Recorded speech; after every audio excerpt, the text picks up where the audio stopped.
Attitude का मतलब होता है नजरिया, मनोभाव, दृष्टिकोण। यानी किसी भी चीज के बारे में अगर हम बात करें तो हमारा पूरा चीज सारे हमारा नजरिया और दृष्टिकोण का पूरे जीवन पे हमारा सारा चीज निर्भर करता है सर। कहा जाता है कि attitude is everything. Attitude is everything. Attitude is everything sir. यानी जो हमारा नजरिया है वो सारा चीज हर चीज, कोई भी चीज हमारा जो है एटीट्यूड पे निर्भर करता है, टोटल चीज। इसलिए एटीट्यूड का होना अपने जीवन में यानी नजरिए का होना बहुत जरूरी चीज है। और नजरिया हमारा सर कैसा होता है, दो तरह का होता है। नजरिया जो होता है दो तरह का होता है, जिसमें पहला जो हो गया एक पॉजिटिव होता है, एक पॉजिटिव एटीट्यूड हो गया, और एक नेगेटिव हो गया सर। एक नेगेटिव हमारा एटीट्यूड हो गया। अब इन्हीं दोनों चीज़ों पे हमारा जीवन में पूरा निर्भर करता है कि हमारा नजरिया जो है, दृष्टिकोण जो है कैसा है, पॉजिटिव है या नेगेटिव है। पॉजिटिव है तो सही है, अगर नेगेटिव है तो कहीं ना कहीं गलत है। तो इसलिए हमें अपने जीवन में हमेशा अपना जो एटीट्यूड जो है, हमारा दृष्टिकोण जो है, नजरिया जो है, हमेशा पॉजिटिव होना चाहिए, क्योंकि पॉजिटिव हमारा दृष्टिकोण होना बहुत जरूरी है। इसलिए हमारा एटीट्यूड पॉजिटिव होना चाहिए, चाहे ये किसी व्यक्ति या वस्तु हो, या फिर स्थिति, किसी भी स्थिति या परिस्थिति में हो।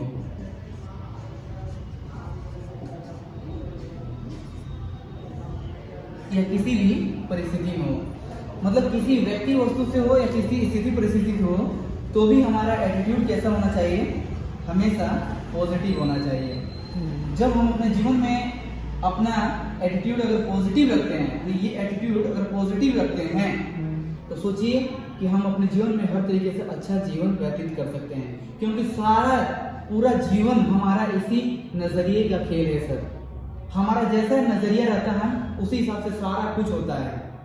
हमारा चाहे सोचने की शक्ति हो, हमारे कल्पना करने की शक्ति हो, या हमारे विचार की शक्ति हो, कुछ भी हो, टोटल चीज हमारा इसी नजरिए पर निर्भर करता है।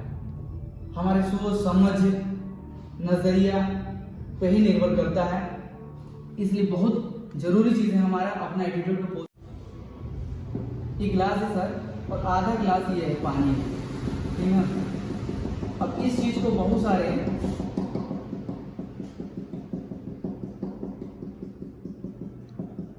अब सबका नजरिया सर यहीं पर होता है कि इस चीज को कौन किस नजरिए से देखता है। बहुत सारे लोग इसको क्या बोलते हैं कि आधा ग्लास यानी आधा ग्लास भरा हुआ है।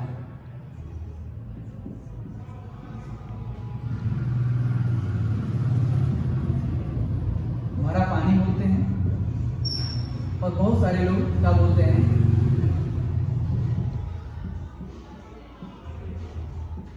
आधा ग्लास खाली पानी। ये हमारे नजरिए पर निर्भर करता है कि हमारा नजरिया पॉजिटिव है या नेगेटिव है। लोग बोले कि सर आधा ग्लास भरा हुआ पानी है, मतलब इसके मतलब कि नजरिया उनका पॉजिटिव है। आधा ग्लास भरा हुआ पानी है, इसके मतलब कि उनका नजरिया पॉजिटिव है, और बोले कि आधा ग्लास पानी मेरा खाली है, यानी आधा ग्लास पानी खाली है। ये नेगेटिव एटीट्यूड में आ जाता है। ये हमारा जो होता है सर, जैसे एक नंबर में हम पहले बताए थे, दूसरा नंबर मान लीजिए ये हमारा हो गया। पहला चीज हो गया किसी व्यक्ति वस्तु के लिए स्थिति परिस्थिति, पहला चीज। दूसरा चीज हो गया आधा गिलास पानी पे सर। इसी चीज को बहुत सारे लोग बोलते हैं कि ये भरा है खाली है। तो जिस व्यक्ति का जैसा नजरिया होता है वो उस हिसाब से इस चीज को बातें करते हैं। व्यक्ति और एक चिड़िया है, ठीक है। दो व्यक्ति जो हैं बहुत अच्छा पहन ओढ़कर कहीं, जैसे होता है ना पार्टी फंक्शन में, प्रोग्राम में कहीं जा रहे हैं, ये अपना जा रहे हैं, दोनों मित्र हैं और बढ़िया अपनी मस्ती में जा रहे हैं। उसी समय क्या होता है कि चिड़िया जो थी आकाश से, आसमान से रिश्ता कर देती है और रिश्ता कर देती है और दोनों पर पड़ जाता है। क्या होता है? दोनों व्यक्ति पे, यानी क्या होता है, दोनों व्यक्ति पे ये पड़ जाता है। तो एक व्यक्ति जो है बोलता है कि हे प्रभु, आपने कैसी चिड़िया बना दिया कि आकाश में उड़ते उड़ते अपने कहीं पर भी रिश्ता कर देते हैं, गंदा कर देते हैं, पूरा मतलब ईश्वर को भी भला बुरा इधर उधर की बातें बोल देता है। जबकि दूसरा व्यक्ति जो है वो क्या करता है, बोलता है कि हे थैंक गॉड प्रभु कि आपने कहीं बड़े जानवर को, भैंस जैसे जानवर को, ठीक ना, कि आपने उड़ना नहीं सिखाया है, हाथी जैसे जानवर को उड़ना नहीं सिखाया है, तो कहीं वो रिश्ता करते तो क्या होता, इससे भी ज्यादा गंदगी हो जाती। कि थैंक गॉड, यानी कहीं ना कहीं वो ये पॉजिटिव सोच रहा था जबकि ये नेगेटिव सोच रहा था। तो नेगेटिव सोच रहा था, ये भला बुरा कर रहा था। जब पॉजिटिव सोच रहा था, धन्यवाद फिर भी ईश्वर को दे रहा था कि ठीक है कि आपने बहुत से छोटे प्राणी को बनाया उड़ने वाला, जो कर दिया वो गलती से आ गया जो भी है। तो ये पॉजिटिव सोच था। यानी बाटा कंपनी है और ये अपने सर्वे के लिए मतलब किसी दूसरे देश में भेजा कि जाओ जाके वहाँ सर्वे करो। तो अपने मैनेजर जो होते हैं, उनकी जो आदमी है सर्वे वाले, वो दूसरे देश में गए, ठीक ना, वहाँ सर्वे करने के लिए। जैसे मान लीजिए कि साउथ अफ्रीका टाइप का हो गया जहाँ पे बिल्कुल नंगे पाँव पे सभी लोग चलते हैं। तो उस जगह पे उन्होंने सर्वे कंपनी जो था, वो अपने सर्वे कंपनी के मालिक ने अपने आदमी को, अपने मैनेजर को, सर्वे वाले को भेजा कि जाइए वहाँ पे सर्वे करके आइए। तो वहाँ पर गया उस व्यक्ति ने। तो एक व्यक्ति को जो भेजा, पहले वाले व्यक्ति को, तो उन्होंने वहाँ सर्वे किया। क्या किया? सर्वे किया। तो सर्वे किया तो वहाँ देखा कि सभी लोग क्या हैं कि नंगे पैर चलते हैं। क्या करते हैं? नंगे। किसी के पैर में जूता चप्पल नहीं था।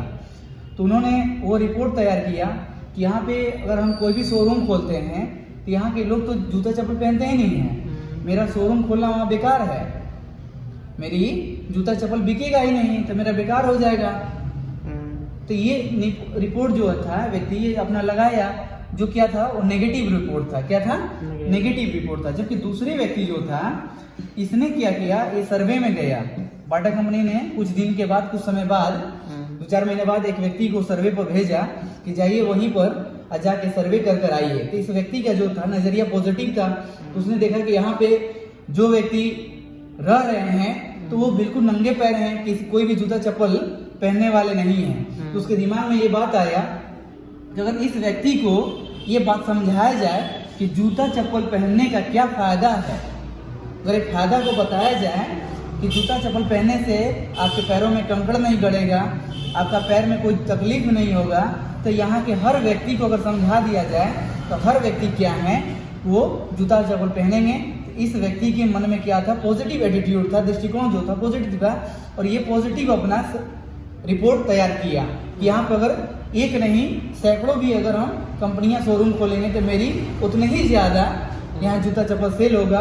लोगों को बस इतना ही बात बताना है कि हमें जूता चप्पल पहनने से क्या हमारे जीवन में प्रभाव पड़ेगा, उसका क्या बेनिफिट्स होगा हमारे जीवन में। इसने क्या किया? दृष्टिकोण इसका पॉजिटिव था और ये पॉजिटिव लगा दिया अपना रिपोर्ट। तो यही चीज़ कहा जाता है कि किस व्यक्ति का कैसा दृष्टिकोण है और किस व्यक्ति का कैसा है। किसी का पॉजिटिव हो सकता है, किसी का नेगेटिव हो सकता है। तो जिसका पॉजिटिव होता है तो उसका वही चीज़ अवसर दिखाई देता है, जिसका नेगेटिव होता है तो उसको वहाँ कुछ अवसर नहीं दिखाई देता है।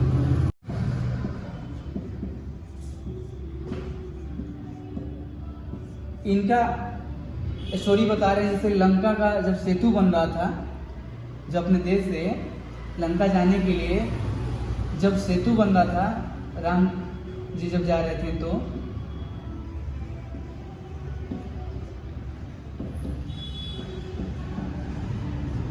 लंका का जब सेतु बन रहा था सर, इसमें हनुमान जी ने जो उनका कार्य था कि जो भी पत्थर रहते थे, यानी जो भी चट्टान उट्टान रहते थे, तो उस चट्टान पे क्या करते थे कि जय श्री राम का नाम लिखकर सभी को देते थे और सभी लोग जाते थे।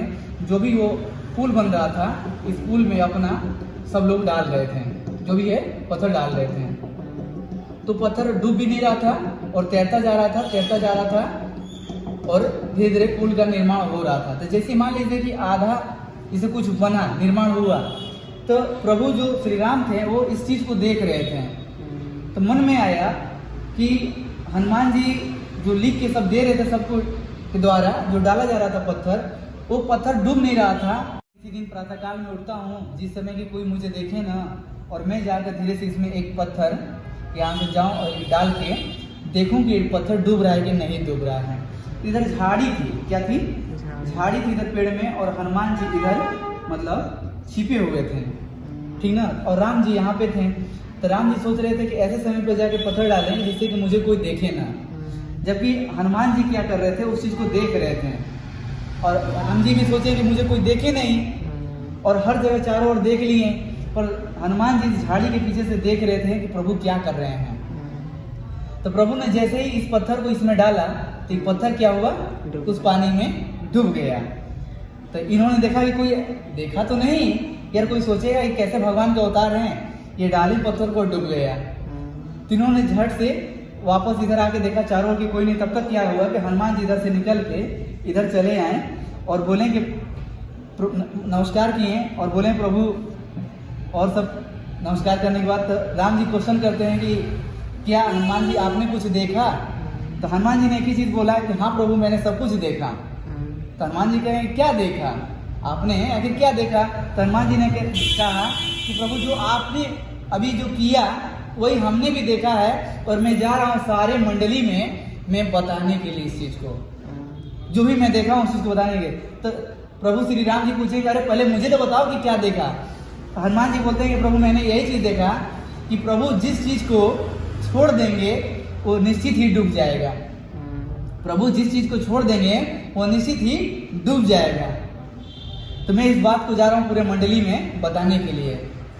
तो हनुमान जी ने पूरे मंडली में बताने के लिए बोले कि देखो भाई ऐसी सी बात था, प्रभु ऐसा किए क्योंकि इस पत्थर को तो डूबना ही डूबना था, क्योंकि ऐसा होना डूबना निश्चित ही था।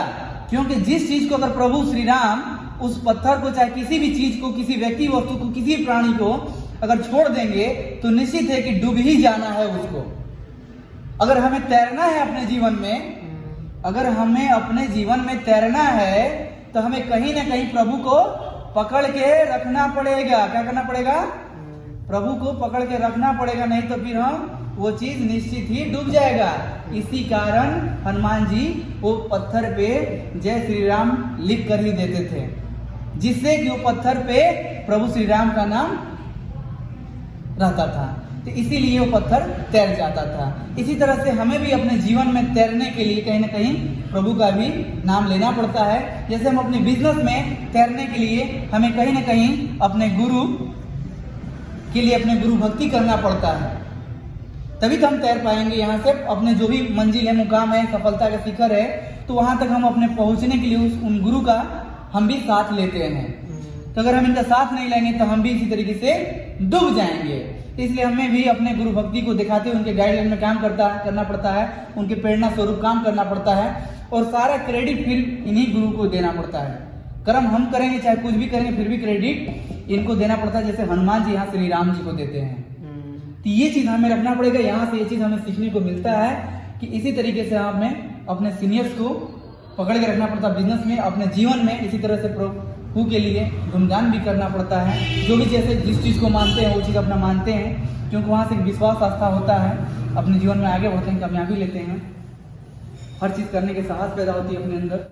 स्त्री तो सब वही रहते हैं, मगर हर रूप इनका बदलता रहता है। एक समय क्या होता है कि मान लीजिए कभी माँ का रूप होता है, कभी बहन का रूप होता है, कभी बेटी का रूप होता है, कभी मान लीजिए दादी का रूप होता है। मतलब हर रूप में इनका कहीं ना कहीं अलग अलग रूप है। माँ का अलग रूप है, बहन का, बेटी का, दादी का, मौसी का, बुआ का, हर किसी का अपना अपना रूप अलग है। पत्नी का अलग रूप है, पत्नी का जो है। तो इस तरीके से क्या है कि इनका स्वरूप रूप जो है हर समय कुछ न कुछ परिवर्तन हो रहा है, और इसी पर हमारा जो दृष्टिकोण होता है हर किसी के साथ परिवर्तन होता है। हमारा एक जगह नहीं रहता है। माँ के साथ आते हैं तो हमारा दृष्टिकोण कुछ और रहता है, बहन के साथ रहते हैं तो हमारा दृष्टिकोण अलग रहता है, बेटी के साथ रहते हैं तो दृष्टिकोण अलग रहता है, दादी के साथ रहते हैं तो हमारा दृष्टिकोण अलग रहता है, पत्नी के साथ रहते हैं तो दृष्टिकोण अलग रहता है। ये सब नजरिए का खेल है, सब दृष्टिकोण का खेल है, मनोभाव का खेल है। क्योंकि हर क्षण कहीं ना कहीं हम इस रूप में जिसके पास जैसा रहते हैं उस हिसाब से हमारा नजरिया वहां काम करता है। तो इसी चीज पर सर हमारा देखना है कि दृष्टिकोण कैसे काम करता है।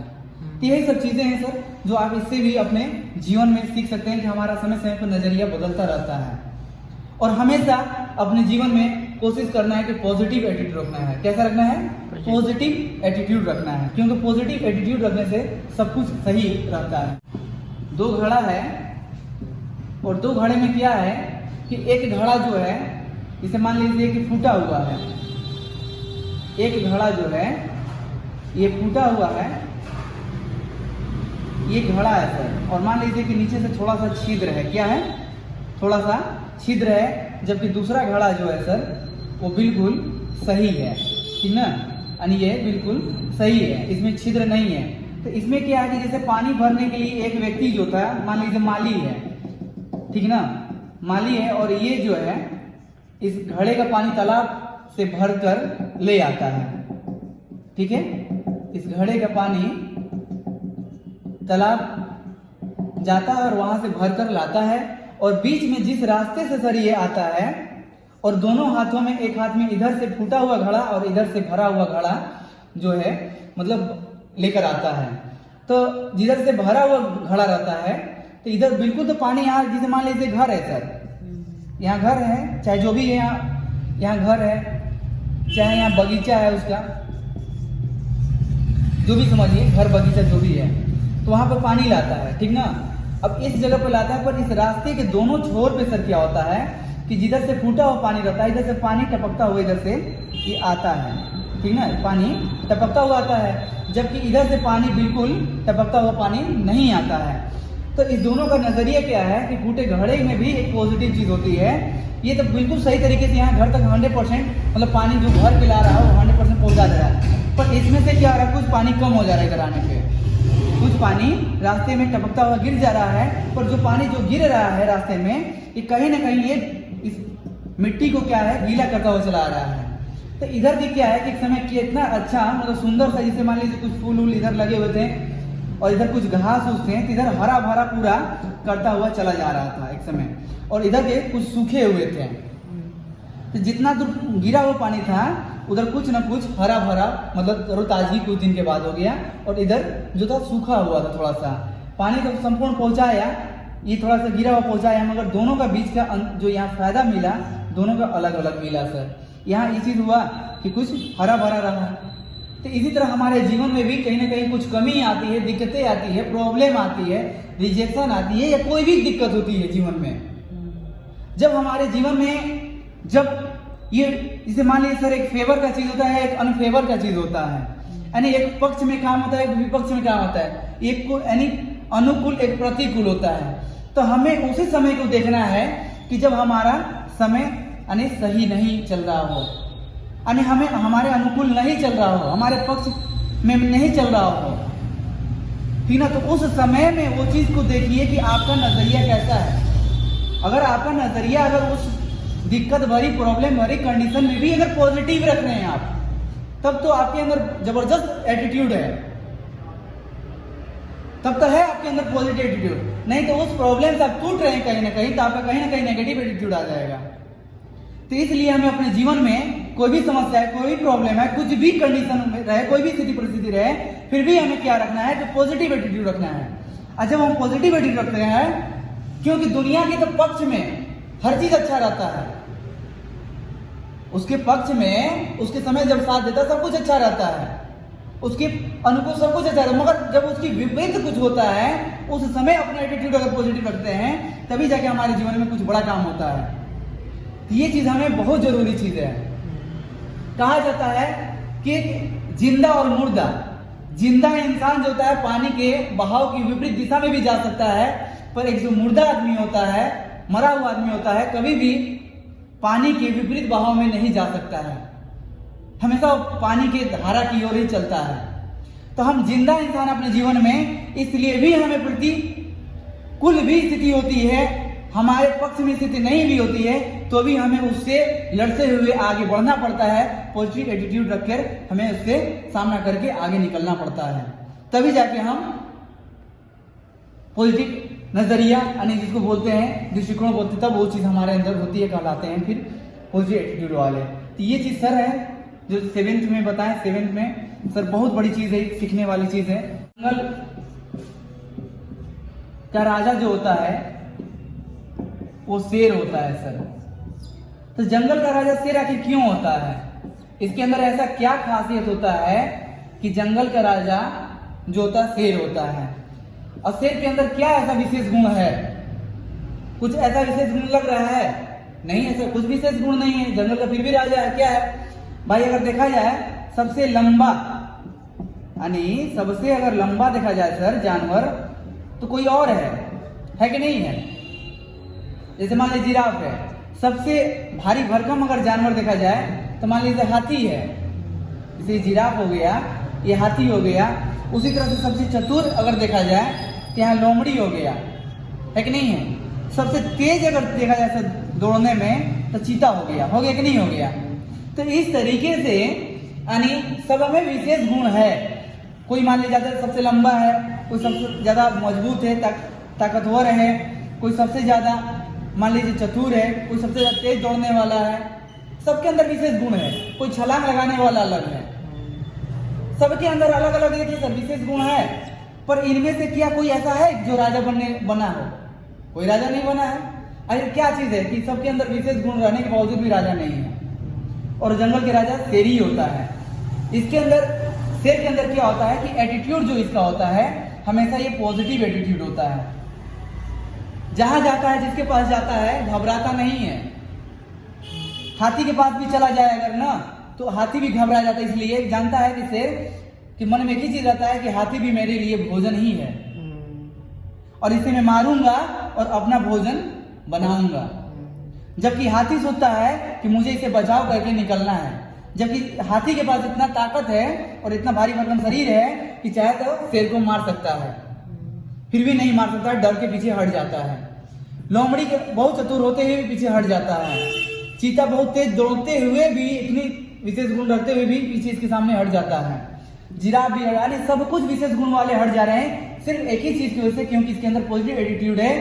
जहां निशाना लगा लिया कि मुझे ये चीज शिकार करना है तो उसके पीछे वहां पे उसी रफ्तार से उसी चीज को फोकस करके केंद्र बिंदु बना के वो जो शेर है बिल्कुल धावा बोलता है और वहां शिकार करता है। शिकार करके अपने जीवन ग्रहण करता है। तो वो इसका दृष्टिकोण इसी बात से मजबूत होता है कि हमें चाहे इसकी मृत्यु भी अगर आ जाए शेर को तो भी घबराता नहीं है।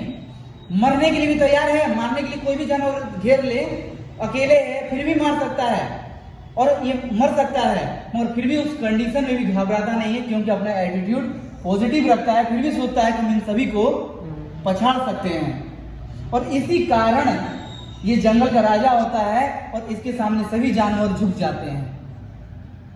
सिर्फ इसका नजरिया पॉजिटिव होता है, इसीलिए इसको जंगल का राजा माना जाता है। और राजा तभी बनता है जब उसके अंदर कुछ विशेष, हर तरीके का विशेष गुण अगर मिला दिया जाए, यानी सभी का जितने गुण हो, सभी जीव जंतु जंगल से सबके अंदर सूची अब मिला जाए तब जाके बताइए राजा बनने के योग्य हो गया ना। यानी अकेले शेर के अंदर इतनी क्षमता है कि सबको लीड कर ले रहा है, सभी जानवरों को, सिर्फ इसके दम पे पॉजिटिव नजरिया, पॉजिटिव दृष्टिकोण, इसका मनोभाव ही अलग होता है। एक राजा वाली एटीट्यूड होती है। तो राजा इसी तरीके से बनते हैं, हमेशा हर तरीके से तैयार जो रहते हैं, यानी विपरीत परिस्थिति में भी अपने आप को खड़ा रखता है, डरता नहीं है, मतलब जरा सा डगमग नहीं होने देता, पीछे नहीं हटने देता है। ये चीज है, इसमें एक अलग एटीट्यूड होता है।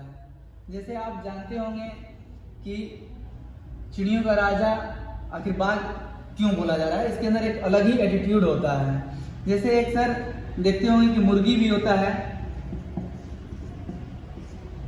जैसे मुर्गी है, तोता है, इस तरीके से बहुत सारे चीज आप देख रहे होंगे सर कि पक्षियों में बहुत सारे चीज है। मगर आखिर बाजी ऐसा क्या, आखिर इसके अंदर ऐसा क्वालिटी है, कैसा ऐसा क्या आखिर एटीट्यूड है जो चिड़ियों का राजा बोला जाता है। जैसे सर एक छोटी सी कहानी आपको हम बताएं तो जैसे एक बाज का चूर जिसे होता है ना बच्चा, अपने घोंसले में से मतलब गिर जाता है और गिर के कहाँ जाता है, मुर्गी के घोंसले में चला जाता है। और जो बाज होते हैं मुर्गी जो दोनों एक साथ पलते बढ़ते हैं सर। तो दोनों पलते हैं बढ़ते हैं, तो इसमें क्या होता है कि मुर्गी जो होता है थोड़ा ही सा ऊंचाई पे उड़ता है। जो मुर्गी होता है इसमें क्या होता है, बहुत थोड़ा ही सा ऊंचाई पे उड़ता है और नीचे आके फिर से बैठ जाता है। और बाज इन्हीं को देखकर बाज का जो बच्चा था क्या करता है, ये भी इतना ही तो उड़ता है और ये भी आके फिर वापस यहीं आके बैठ जाता है। यानी दाना वाना इसी तरीके से चढ़ते हैं और इसी तरीके से उड़ान अपना भरते हैं, जितना कि मुर्गी भरता है इसी तरीके से बाज का बच्चा भी भरता है। पर किसी दिन ये जो बाज है ये देख लिया आकाश में उड़ते हुए बाजों को, क्या किया, आकाश में उड़ते हुए बाजों को, चिड़ियों को देखा और देख के बोला कि यार ये तो हमारे जैसे देखने में लग रहा है और इसकी आवाज भी हमारे जैसा लग रहा है, आखिर ऐसा क्या है। तो इस चीज को देखकर इसको लगा कि यार कहीं ना कहीं हम इससे कुछ भिन्न हैं, क्या हो सकता है कि इससे भी हम ज्यादा ऊंचाई पे जाके उड़ान भर सकते हैं क्या। तो इससे जो मुर्गी जो उड़ रहे थे, इनके जो झुंड उड़ रहे थे, इससे थोड़ी सी ताकत को क्या किया, अपने नजरिए को जो था इसमें मनोभाव एक ऐसा आया कि क्यों ना हम आकाश को छू कर देखें, थोड़ा सा ऊंचाई को बढ़ाकर देखें। इसने जैसे ही पंख फैला के उड़ान को भरा तो इसने देखा कि थोड़ा बढ़ गए, हमारी ऊंचाई बढ़ते जा रही है। तो इसी तरह से प्रयास करते करते करते देखा कि हम तो बिल्कुल बढ़ते चले जा रहे हैं और इस बाज के बराबर तक हम उड़ना चालू कर दिए। तो इसके अंदर क्या हुआ है कि नजरिया, दृष्टिकोण दिखाई दिया कि हमारे जैसा व्यक्ति अगर ये उड़ सकता है तो क्यों ना हम भी उड़ सकते हैं, है कि नहीं है। क्योंकि इसके अंदर क्या था, पॉजिटिव एटीट्यूड था, आया और ये अपने आप को पहचाना कि मेरे अंदर की ताकत क्या है और हम मुर्गी नहीं है कि हम यहीं रह जाएंगे, हमारे अंदर हम वो बाज हैं जो आकाश को छू सकते हैं। और बाज के अंदर एक खासियत होता है कि उस आकाश से भी अगर जमीन पर धरातल पे अगर देख ले किसी जीव जंतु को, इसका कोई भोजन बनने वाला हो तो वहां से देख के डायरेक्ट वहां फोकस करके उस चीज को उठा लेता है, चाहे जमीन पर का हो या पानी के अंदर का हो, निशाना साध के वहां अपने चंगुल में लेके वापस उड़ जाता है। यही बाज के अंदर खासियत होता है, इसीलिए राजा कहलाता है। और ये अपने विषम परिस्थिति में भी ये अपने आप को मजबूत रखता है। कहा जाता है कि बाज की उम्र 70 साल होता है, 40 साल के बाद वो इसके नाखून होते हैं, चोंच होते हैं, पर होते हैं, सब इसके काम नहीं करते हैं। उस कंडीशन में भी अपने आप को, चोंच को भी मार के तोड़ देता है, नया चोंच लाता है, पंख को भी कुतर देता अपने से, नया पंख आता है, अपने पंजों को भी तोड़ देता है, नया पंजा आता है। यानी हर दर्द को सहकर फिर से क्या करता है कि अपने आप को नया जिंदगी देता है और नया जिंदगी दे के फिर क्या कर लेता है, अपने जीवन में 30 साल फिर से बढ़ा लेता है। सोच लीजिए 30 साल बढ़ाने से फिर 30 साल की जिंदगी नया मिल जाती है, जी लेता है। अपने आप को क्या किया, दर्द दिया, दर्द देता है, इतना दर्द देता है जो कि बर्दाश्त से बाहर होती है, क्योंकि उसका पॉजिटिव एटीट्यूड रहता है, जानता है कि अगर आज दर्द नहीं देंगे फिर मैं किसी का मतलब किसी लायक नहीं बन पाऊंगा, फिर मैं किसी चट्टान पर जाकर मुझे वहीं बैठने रह जाना पड़ जाएगा, मुझे भोजन में कैसे कर पाऊंगा, फिर एक दिन मेरी मृत्यु हो जाएगी। तो इसीलिए अपने आप को दर्द देता है। ऐसे भी कहा जाता है कि दर्द देने से हमेशा का जो दर्द आने वाला था इसका जिंदगी में, वो हमेशा के लिए दर्द चला गया। जैसे कहा जाता है लोहा लोहा काटता है, दर्द दर्द को हमेशा मारता है, तो उस तरीके से इसके जीवन में ये हुआ। तो इसी तरीके से क्या होता है, तोता के बारे में आप जान लीजिए कि तोता तो बोलता बहुत ज्यादा है, तोता बोलने के लिए बहुत ज्यादा बोलता है, पर वो उसके अंदर ये क्षमता नहीं होती है कि कुछ करके बड़ा काम दिखला देना, कुछ बड़ा काम करके नहीं दिखलाता है, सिर्फ बोलने भर ही रह जाता है मात्र। जबकि बाज जो होता है बोलने के लिए बहुत कम बोलता है, पर जब काम कारनामे करने वाली जब समय आता है तो बड़े बड़े कारनामे करने के लिए तैयार होता है।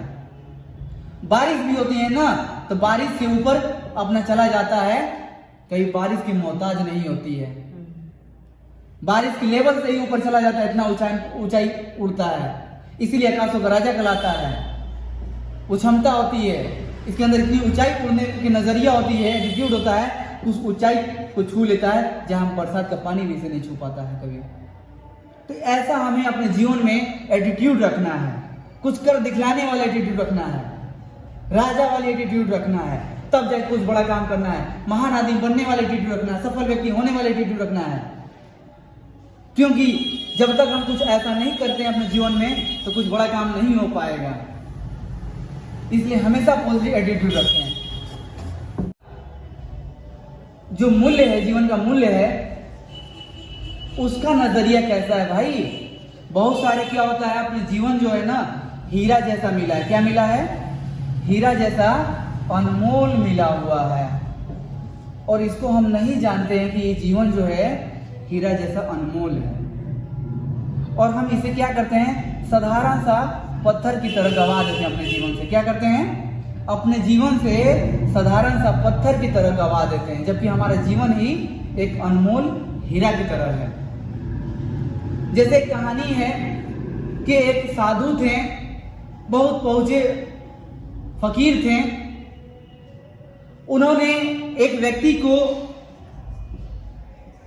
एक ऐसा पत्थर दिया जो बहुत ही मूल्यवान था, बहुत ही बेशकीमती था, जैसे हीरा मान लीजिए, रूबी मान लीजिए, ऐसा था। उन्होंने बोला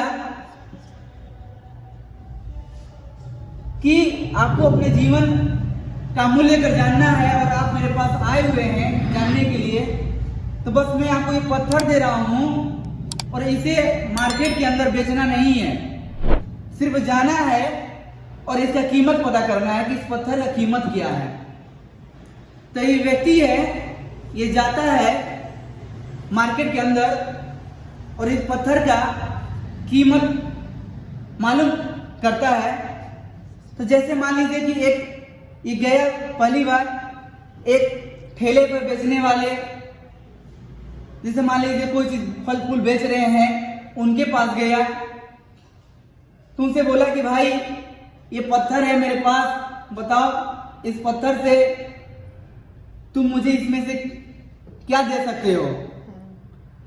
तो जो फल बेचने वाला था बोला कि भाई साहब ये मेरे पास फल है, इसमें से तुम 5 किलो सेव ले लो, 5 किलो अनार ले लो, 2 तरबूजा ले लो, ऐसे करके मतलब बोला फल वाले ने, इस पत्थर का कीमत बताया। इसी तरह से आगे बढ़ा, तो एक दुकान पर गया, अनाज की दुकान पे गया, तो अनाज वाले ने बोला कि भाई साहब ऐसा करो कि मैं तुम्हें कुछ अनाज के बोरिया देता हूं जो चावल गेहूं के हैं, ये लेके चले जाओ। यानी 5 बोरा 10 बोरा इसने अनाज का बोरी देने के लिए बोला। तो इसी तरह से बोला कि भाई मुझे पत्थर बेचना नहीं है, मुझे जानना है कि पत्थर से मुझे क्या मिल सकता है। फिर वहां से आगे बढ़कर जैसे गया एक सोनार की दुकान पे, वहां पे बोला कि भाई साहब मेरे पास एक पत्थर है, बताओ किस पत्थर से मुझे क्या कीमत मिल जाएगी। तो उस पत्थर को लेकर सोनार ने देखा, तो बोला कि भाई देखो तुम्हें मैं 30 लाख रुपये दे देता हूँ। क्या करता है? इस पत्थर का कीमत 30 लाख रुपए देता हूँ। बोला कि नहीं भाई मुझे पत्थर नहीं बेचना है। तो सोनार ने बोला कि भाई ऐसा कर, तू 50 लाख रुपया ले ले मेरे से। बोला कि भाई मुझे अभी भी नहीं बेचना है, मुझे पत्थर बेचना नहीं है, सिर्फ जानकारी करना है कि मुझे पत्थर का कीमत कितना मिलेगा। बोला भाई तू इससे भी खुश नहीं है तो तू ऐसा कर कि 1 करोड़ रुपया ले ले। बोला कि भाई मुझे पत्थर बेचना ही नहीं है। तो फिर उसके बाद क्या किया कि आगे वहां से बढ़ गया और एक बहुत बड़ी जोहरी के पास गया, यानी बहुत बड़ा ज्वेलरी शॉप था। तो वहां पे जोहरी के पास जाके बोला कि भाई साहब मुझे ये पत्थर को बेचना है, बताओ इसकी कीमत क्या दोगे। तो जोहरी ने देखा, पहचान लिया, बोला कि भाई बताओ क्या लेना चाहते हो। जान गया कि हीरा है, बहुत बेशकीमती है, रूबी जैसा पत्थर है, ये बहुत अनमोल है, ये अनमोल हीरा है जिसकी कीमत ही कुछ और है। बताओ तुम इसके बदले में क्या लेना चाहते हो, मैं वो देने के लिए तैयार हूँ, मुझे पत्थर दे दो। मैं तुम्हें जो बोलोगे इसमें से जो तुमको चाहिए, जो पसंद है वो ले जाओ यहाँ से, जो भी तुम्हें ज्वेलरी समझ में आ रहा है। तो बोला कि नहीं भाई मुझे बेचना नहीं है। तो बोला कि भाई तुम ऐसा कर 10 करोड़ रुपया ले ले, मुझे ये पत्थर दे दे। क्या बोला कि ये पत्थर को मुझे दे दे, 10 करोड़ रुपया ले ले। तो बोला कि नहीं भाई मुझे ये नहीं बेचना है। बोला कि तू भाई ऐसा कर, तू और इससे ज्यादा नहीं है तो तुम 20 करोड़ रुपया ले ले। बोला कि नहीं भाई मुझे नहीं बेचना है, मुझे सिर्फ पता करना था कि इस पत्थर की कीमत क्या है। बोला भाई ऐसा नहीं है तो तू 50 करोड़ रुपया ले ले। बोला कि नहीं भाई मुझे नहीं बेचना है। तब ऐसा इसको मालूम चला उस व्यक्ति को कि इस पत्थर की कीमत जो है अनमोल है, यानी इस पत्थर से जो चाह रहे हैं वो चीज उतना ही बढ़ता हुआ चला जा रहा है। यानी जिस जगह पे जा रहा है वो पत्थर उसका कीमत क्या है बढ़ता चला जा रहा है। यानी एक फल दुकान वाले सब्जी दुकान वाले के पास गया तो उसका कीमत उसी के हिसाब से उसका आंका गया। एक बड़े साहूकार के यहाँ गया, अनाज के अनाज बेचने वाले के यहाँ गया तो वहाँ का कीमत उसके हिसाब से हुआ, 10 बोरी तक ही रह गया अनाज के लिए। जबकि एक सोनार की दुकान पे गया तो वहाँ 1 करोड़ तक इसका कीमत हुआ। जबकि बहुत बड़ी ज्वेलरी दुकान पे यानी जौहर दुकान पे गया तो वहाँ उसकी कीमत ही मतलब सोचिए कि 50 करोड़ अरबों रुपए तक वहाँ पहुँच रहा है। तो इसी तरह से हमारे जीवन का जो मूल्य होता है इसी तरह से बेशकीमती हीरे के समान होता है। हमें ये पहचानना पड़ता है कि किस जगह पर हमारी कीमत कहाँ पर कितना रुपया मिल रहा है, क्योंकि खरीदार करने के लिए कहीं ना कहीं मार्केट के अंदर ही बैठे हुए हैं और हम जिस जगह पर बेचते हैं उसके हिसाब से हमारा कीमत मिलता है। जिस जगह पर हम बेचते हैं उस हिसाब से हमारा कीमत मिल जाता है। अब हमें देखना है कि हमें किस जगह पर बेचना है अपने आप को, क्योंकि हम अनमोल हीरे के समान हैं। हमें अपना मूल्य हमें अपने हिसाब से तय करना पड़ता है। अगर हम अपना जीवन का मूल्य अपने हिसाब से अगर तय नहीं करते हैं तो कहीं ना कहीं कोई व्यक्ति इसी तरीके से आएगा और आकर हमारे जीवन के मूल्य को तय करेगा और साधारण इस पत्थर की तरह बिक जाते हैं कहीं ना कहीं हम। तो भाई साहब सारा नजरिए का खेल है, हमें अपने जीवन के प्रति भी नजरिया रखना पड़ता है। अगर पॉजिटिव एटीट्यूड रख के हम अपने जीवन के मूल्य को समझ जाते हैं तो अपने इसी चीज को बहुत महंगी बना लेते हैं, अपने जीवन को अपने लाइफ को बहुत महंगे बना लेते हैं। इसी दुनिया में अरबों खरबों में इंसान जी रहा है, अरबों खरबों में जी रहा है, कुछ बताइए चंद रुपयों में अपना जीवन यापन कर रहे हैं और उनका हर किसी व्यक्ति का जीवन हर व्यक्ति वही है, मगर उस जिसके पास जितना उस कीमत मूल्य जीवन का मूल्य है उसके हिसाब से उसका अहमियत है जीवन के अंदर, यानी इस दुनिया के अंदर, इस मार्केट के अंदर।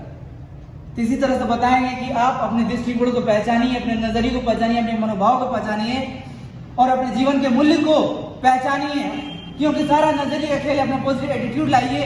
ये अनमोल जैसा हीरा जैसा आपका जीवन जो मिला है इसको पहचान को उसी तरीके से बनाइए अपने जीवन को, क्योंकि ये हो सकता है कि एक बार जीवन आपको मिला है दोबारा मिले ना मिले कोई बात नहीं है। जीवन का ये अनमोल समय आपका बीत रहा है कहीं ना कहीं। हमारे जीवन का जो मूल्य है इसी तरह समय की भी कीमत होती है। हमारे जीवन का भी समय बीतता चला जा रहा है, अगर उसको भी हम समय को कीमत को नहीं पहचाने इसी तरह से हमारा जीवन का समय भी बीत जाएगा, इसी पत्थर के भाव में, इसी कौड़ी के भाव में बीत जाएगा भाई। नहीं तो अनमोल हीरे की तरह बना लो, ये जिंदगी भी बार बार नहीं मिलती है। कुछ अच्छे कर्म होंगे किसी पूर्वज के, कुछ हमारे माँ बाप के, तब जाके ईश्वर ने हमें मनुष्य जन्म दिया है। तो इसलिए हमारा जो लाइफ मिला है मनुष्य जीवन में, तो इसको हमें कुछ सफल बनाना है। तो मैं चाहूंगा इस एटीट्यूड को आप सभी लोग ध्यान में रखते हुए आज जो भी बात किए हैं उससे अगर एक बात भी आप अपने जीवन में उतार लेते तो मैं जानता हूं कि आज का जो हमारा मेहनत है, जो समय दिए, इस पे हमारा समय सफल हो जाएगा, मेहनत सफल हो जाएगा। और बहुत सारे लोग के जीवन में कोई एक बात भी लाभ मेरे शब्दों द्वारा अगर कर जाए तो मैं जानूंगा कि मेरा भी जीवन धन्य है। तो साथियों आप सभी को मैं चाहता हूं कि जो भी मेरे द्वारा मेरे मुख से गलत कोई बातें हो तो उसको माफ कर दीजिएगा। कोई मेरे शब्द मेरे मुख के द्वारा जो शब्द निकले हैं उसके अंदर कुछ अच्छी बातें हों तो अपने कृपया कर अपने जीवन में अमल करिएगा। मैं इसी तरीके से आप सभी को ईश्वर की तरफ से धन्यवाद देता हूं। अपने जीवन में आगे बड़ी सफलता लीजिए, कामयाबी हासिल करिए। थैंक यू दोस्तों, थैंक यू वेरी मच।